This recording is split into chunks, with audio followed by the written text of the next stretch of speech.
Every show sold out except for Paris, where the building was about 1/3 full. So yeah, very good sort of, I suppose, overseas there really, I guess. Another fun fact here for you though, Matt.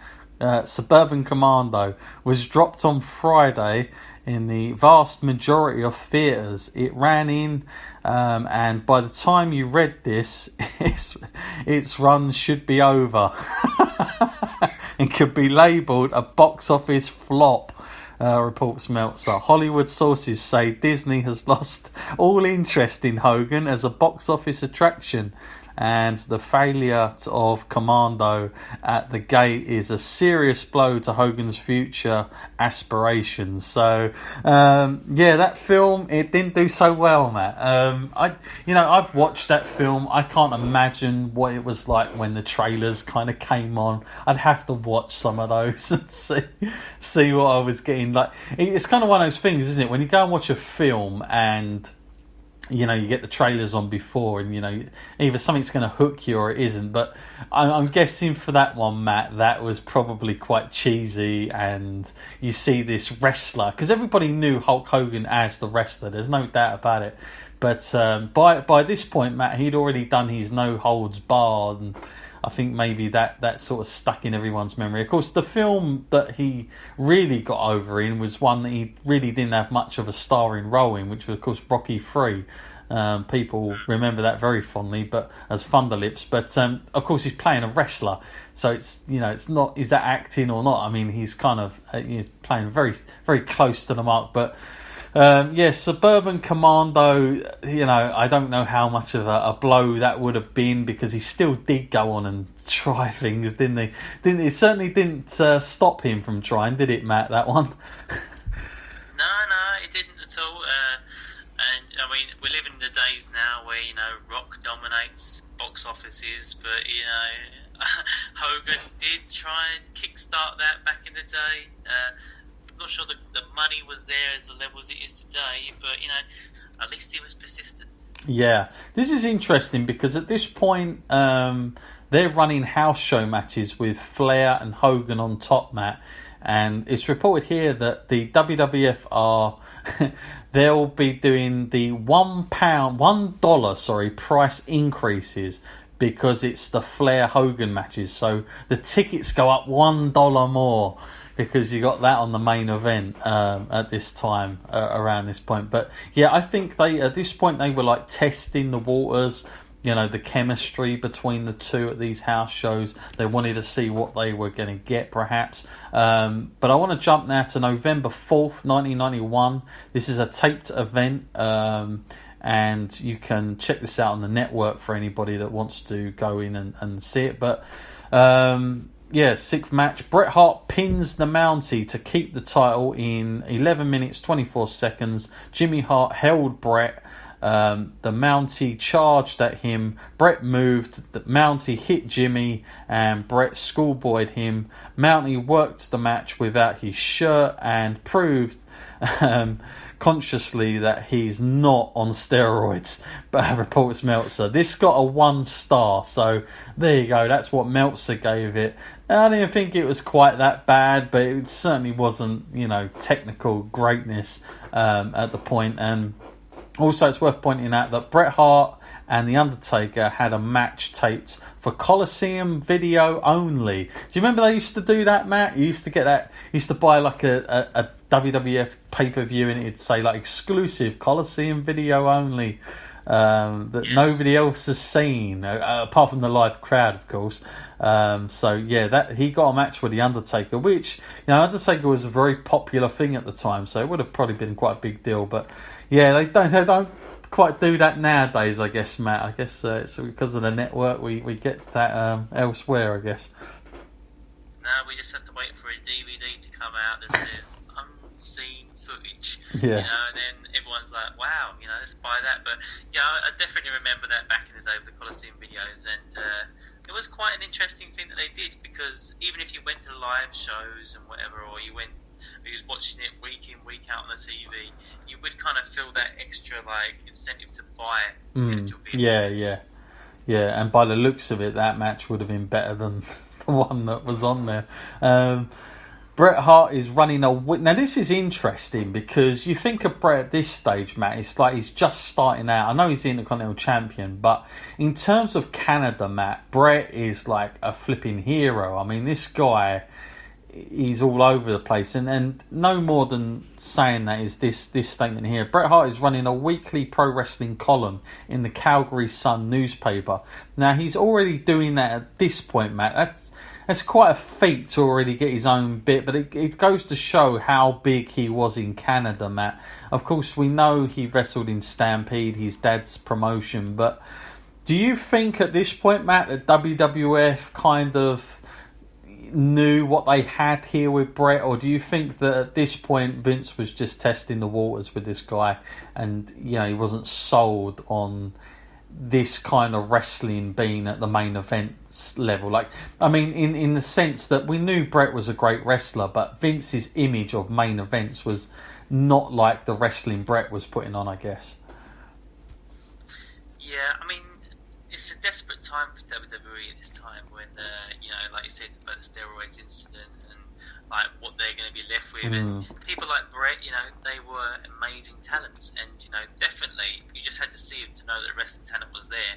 But it's always been the way in wrestling that the physique is kind of like the first thing that is looked at, and if you're the bigger guy, then it is commonly assumed that you are the stronger guy, and you know, and that you're more capable. And I think Vince has had a huge hang up on that. For even if you're going to look at it today's standards, you know, people coming up down from NXT up to the main roster, a lot of the smaller guys do kind of get lost in the shuffle, as opposed to the bigger guys. And you know, maybe it's something that would change in the future, but I think it's a Vince thing. That, you know, the bigger guys are the ones that will kind of be seen as the dominant force within WWE. Sure, especially around this point. Okay, the Wrestling Challenge now in November. Hart pins the Barbarian. Another great wrestling character, I'm sure we all remember, Matt. I mean, in terms of what he's getting here, Bret, it doesn't look like he's getting any... Like, he's not getting any more perfects in his way, is he? This is sort of going down gimmick street here.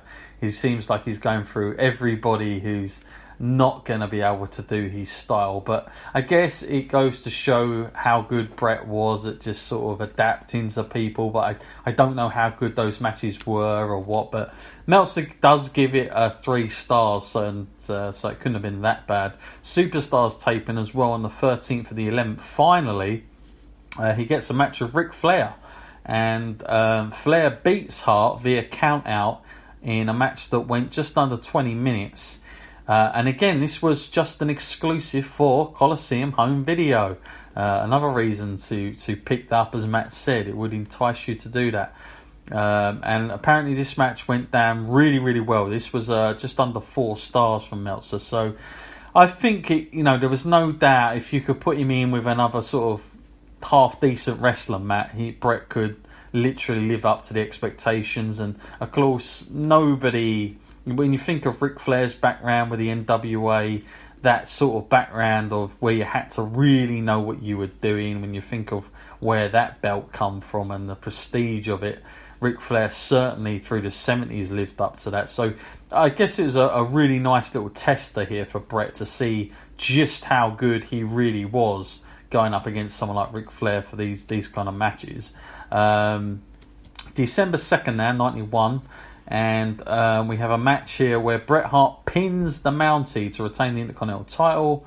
Meltzer says, I wonder if those fans who talk about what a great technical wrestler Hart is say that so because they notice it from watching him wrestle, or simply because it's said so often on television. Reports Meltzer. And again, that did happen. Gorilla Monsoon, I believe, said, I think he made the comment of the excellence of executions. I believe that was Gorilla Monsoon that made that phrase up. But he had loads of those little names, didn't he, Matt? Like you had the excellence of executions, the pink and black attack, I remember very well. And there was loads of like little names that he had sort of running through, wasn't there? Like, of course, it was always the Hitman was always in there. But that thing, Matt, it did stick quite well, that sort of technical wrestler that he was. Do you think back then that they did overplay it a little bit, or do you think that's just normal to what we often see when they're doing that to these to the wrestlers? Oh no, I mean, if you're going to reach that kind of heights of success, then you're going to be labelled a lot of names, and probably no more so than other people at that time, like Shawn Michaels. Like, he had a ton of nicknames. People just love that, and just to. I mean, these days it's easier to create with like the social media that we have, but this was just by word of mouth and probably WWE's own influence at the time that these things were coming about. Sure. Well, I want to go to Survivor Series now, Matt. 1991.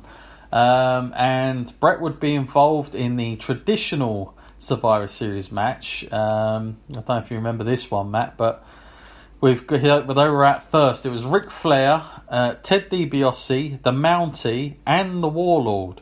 And they would defeat Bret Hart, Roddy Piper, British Bulldog, and none other than himself, Virgil. Any memories of this match from you, Matt? I've got to say, this is probably one that's I don't really. I did.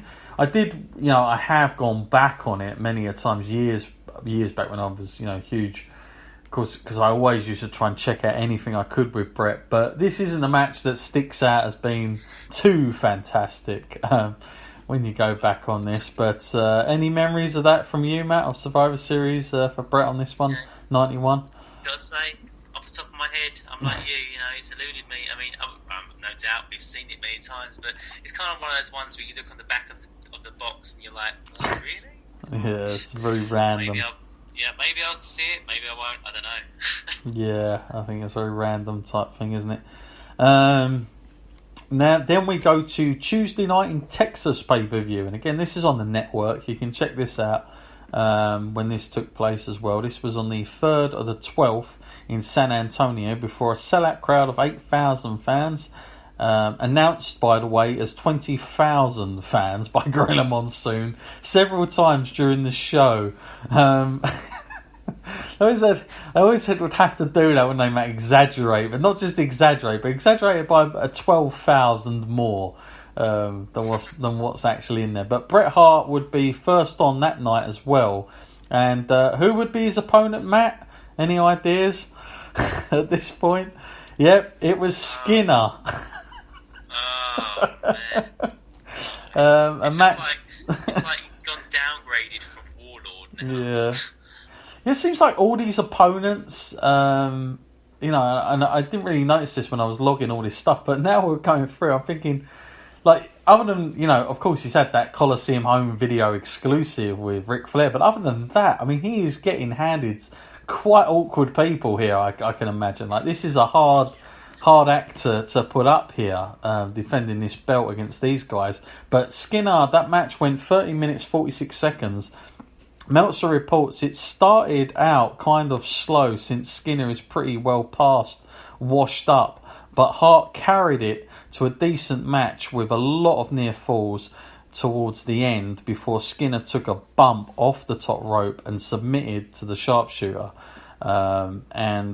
Actually, Meltzer said this was actually a decent opener. So, again, does this speak volumes, Matt, in the fact that Bret was able to have good, solid performances even against these sort of more ropier wrestlers, I guess you'd call them? Does this sort of speak to the skill that Bret had? Oh, yeah. I mean, when you get to that kind of level that you are with Bret Hart, then I think you can wrestle a broom and just make it look good. I think there's certain people that do that. I mean, even today I watch matches and I'm looking at them and I'm thinking, okay, there's wrestlers in there that are clearly enhancement talent and they're there simply just to make other people look good. And it isn't what Bret Hart was being used for at the time, but it's definitely something he had up his sleeve that he can pull out at any time and just help other people's careers as well as his own. Sure. Okay, I want to take this part out of the book now, and this is a nice little story here because this does concern that Tuesday night in Texas that we just spoke about, which is cool. But Bret says, I was in San Antonio, which I loved because I got to visit the Alamo and I always stayed in the historic Crockett Hotel right next